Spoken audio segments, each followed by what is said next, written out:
Satu hari pindah di rumah orang tuanya, semua berjalan dengan lancar. Adam bahkan ikut menghibur sang paman setelah tahu bahwa bibi cantiknya pergi meninggalkan pamannya. Hidup mereka kali ini sangat rukun sehingga semua anggota keluarga tercengang dibuat mereka. Tapi, ketenangan rumah hancur ketika keluarga Chanor datang tanpa adanya ucapan salam. Bara yang melihat hal tersebut menjadi kesal, begitu juga dengan anggota yang lain. Belum lagi wajah menjijikan Vina yang menambah kejengkelan seluruh anggota keluarga. "Paman, sejak kapan kita menerima badut di rumah?" Pertanyaan Adam membuat Javier, Lia dan Vina malu. Mereka berusaha menahan emosi karena Dominic tidak boleh disinggung. "Adam, tidak baik mengucapkan hal seperti itu, nak," ucap Diana. Adam yang mendengar teguran sang nenek memutuskan mengabaikan kehadiran keluarga Javier. Dia mengajak sepupunya pergi bermain ketika mendapatkan kode dari Bara. Bagaimanapun di ruangan akan menjadi tempat perkelahian sehingga anak kecil tidak boleh ada. "Apa yang kalian inginkan?" tanya Nick tanpa basa-basi. Seperti yang dikatakan oleh Bara, bahwa keluarga Chanor akan mengunjungi mereka. Maka Nick tidak merasa heran, lagi pula ia juga ingin melihat trik apa lagi yang akan mereka lakukan. "Kami hanya ingin meminta Bara mengembalikan Naya. Bagaimanapun kejadian yang ada di video sudah sangat keterlaluan. Saya sebagai suami wanita yang meninggal akibat kecelakaan dan ayah dari Naya ingin menuntut keadilan."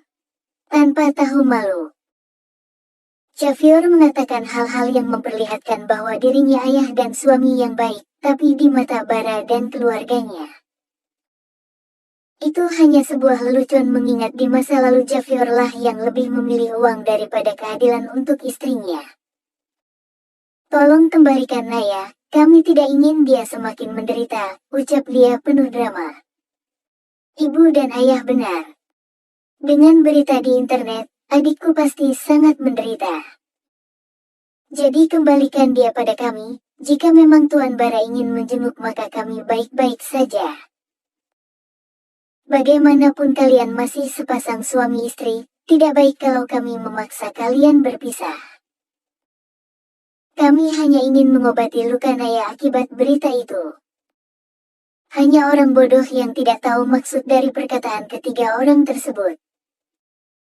Bagaimanapun Bara dan keluarganya sudah tahu masa lalu Naya, melihat dengan jelas tubuh penuh luka ditambah penyakit mentalnya. Benar-benar sebuah keberanian yang mengerikan untuk bersandiwara. "Mengobati luka," ucap Bara lalu tersenyum mengejek. "Ya Tuan. Naya pasti sedang sedih sekarang, jadi biarkan saya bertemu dengannya." Vina masih tidak tahu bahwa kebohongan mereka sudah diketahui oleh Bara dan keluarganya. Ia masih bertindak sebagai kakak perempuan yang sangat perhatian. "Bukankah itu menggelikan, ayah, ibu? Mereka mengkhawatirkan istriku sedangkan di masa lalu hingga saat pernikahan beberapa waktu yang lalu mereka masih menghina istriku. Apakah dunia ini sudah terbalik?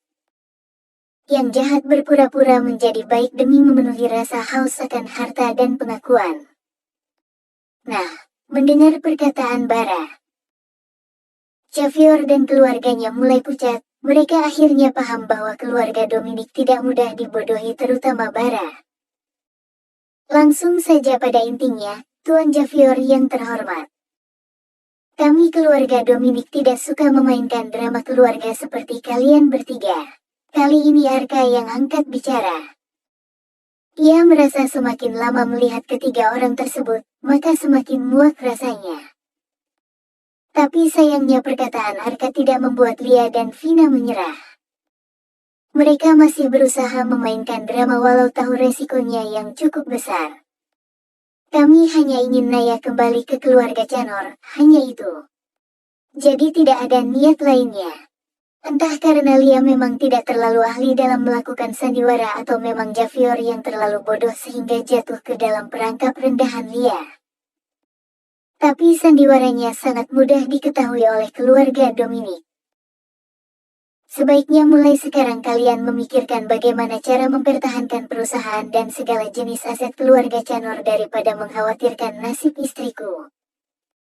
Dia akan baik-baik saja, dan jangan cemas. Tidak akan ada perceraian di antara kami. Aku bukan Tuan Javier yang mudah terbujuk rayu dengan wanita murahan, jadi sekarang lebih baik kalian menjaga kesehatan kalian. Mendengar namanya disebut, membuat Javier emosi. Dia sadar bahwa dirinya sangat lemah dalam hawa nafsu sehingga mudah digoda oleh Lia saat sudah menikah dengan Karin. Jadi, setiap kali ada yang mengungkit kebodohannya di masa lalu, maka emosinya tidak stabil. Jaga ucapanmu. Aku adalah ayah mertuamu, seharusnya kau menaruh hormat padaku. Apa kau pantas mendapatkan hormat dariku? Belum lagi menjadi ayah mertua. Menjadi ayah untuk istriku saja kau tidak pantas. Jangan pernah berdebat dengan Bara. Dia dengan lidah tajamnya akan membuatmu menangis dan kalah begitu saja. Bagaimana bisa kau mengatakan hal seperti itu pada ayah mertuamu, Nak? Tanya Lia dengan lembut. Tolong jangan panggil aku dengan sebutan, Nak Nyonya.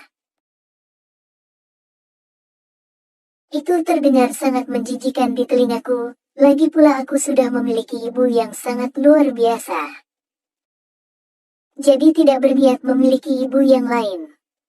Lia menjadi bungkam. Bara benar-benar bukan lawannya ketika berbicara.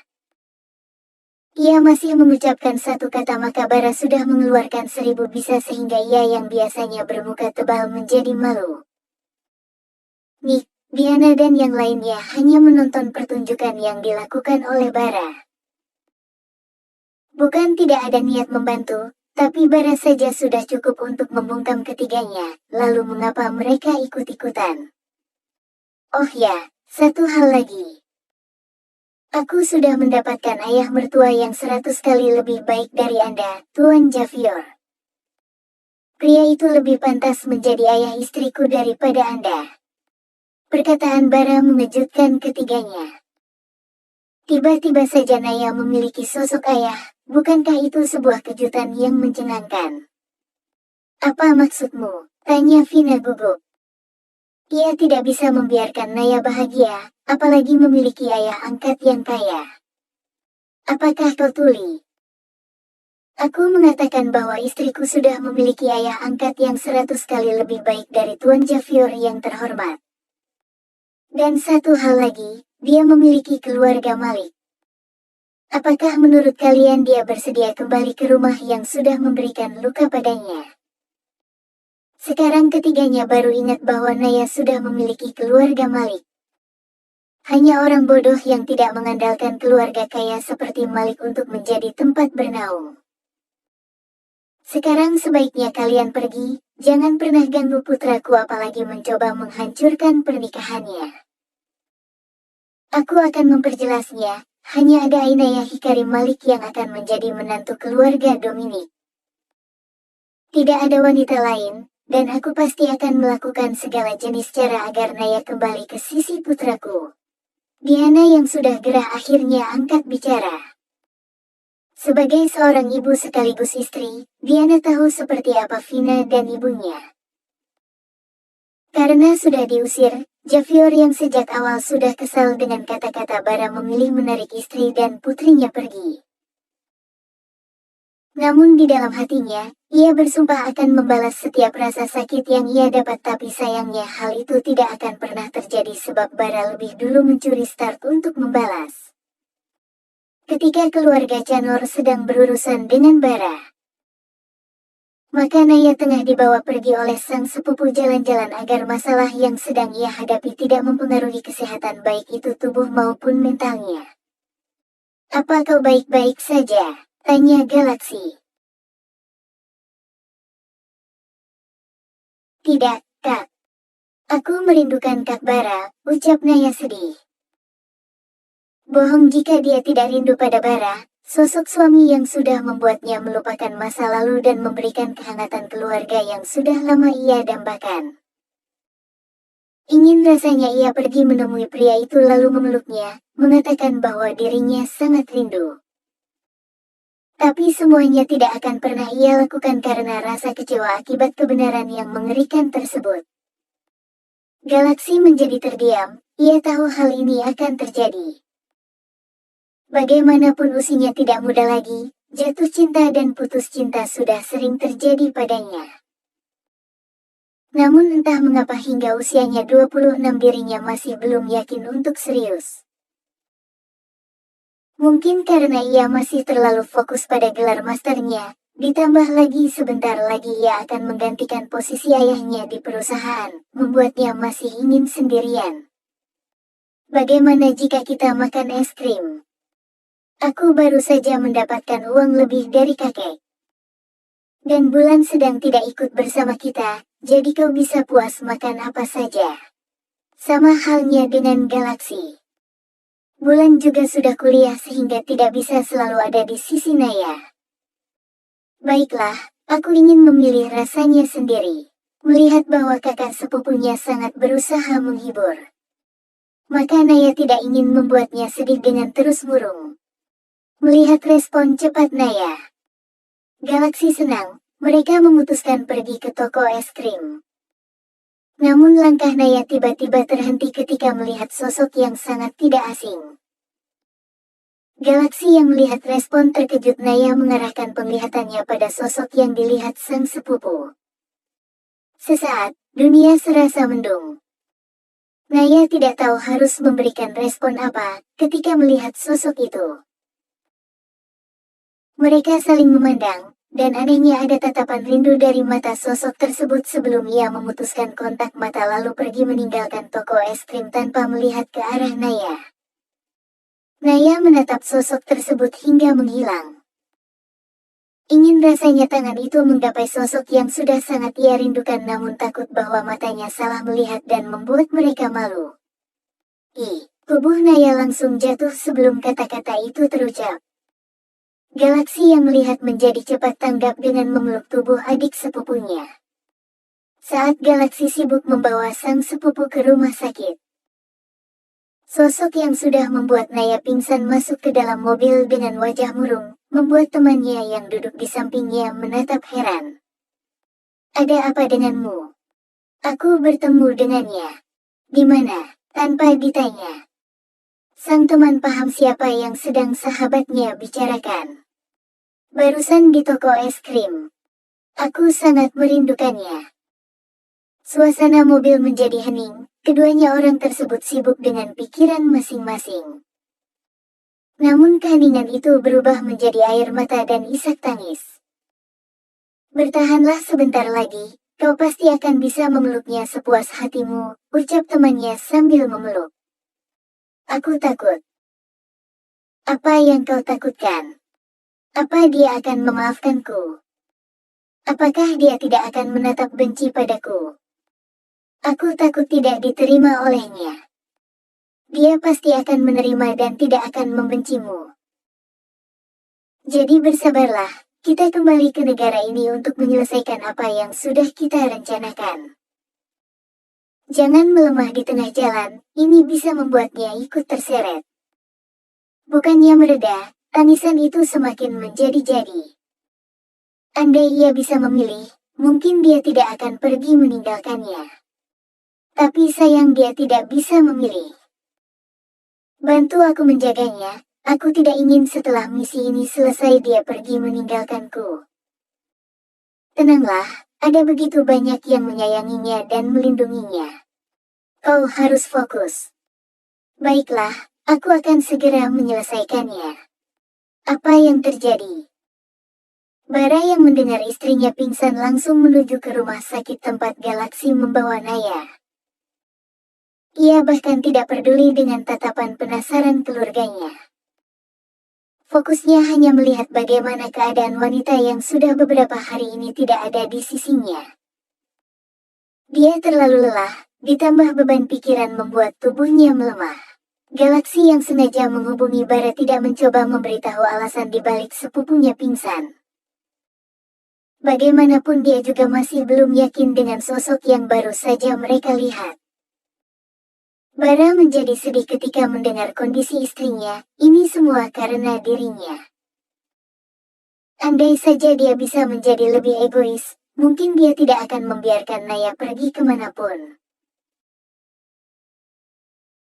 Tapi dia tidak akan melakukan itu. Bara ingin Nayanya hidup bebas dan dia baik-baik saja dengan rencana mengejar. Apa aku bisa meninggalkannya denganmu sebentar? Tanya Galaksi. Tentu, tapi jangan terlalu lama. Jika dia bangun dan melihat sosokku mungkin kebenciannya padaku akan semakin kuat. Bara tidak ingin Naya salah paham dengan kedatangannya. Tenang saja, aku tidak akan lama. Dan sebelum pingsan dia mengatakan bahwa dia rindu padamu. Galaksi sengaja mengatakan hal tersebut pada Bara agar hubungan keduanya bisa tetap baik-baik saja meskipun saat ini sedang diuji. Mendengar kata-kata Galaksi, Bara menjadi sangat bahagia.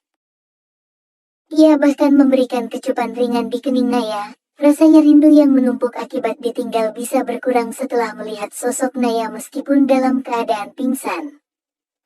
Tetap sehat sayang. Tunggu aku, setelah ini kita pasti akan bahagia, ucap Bara sambil mengelus puncak kepala sang istri.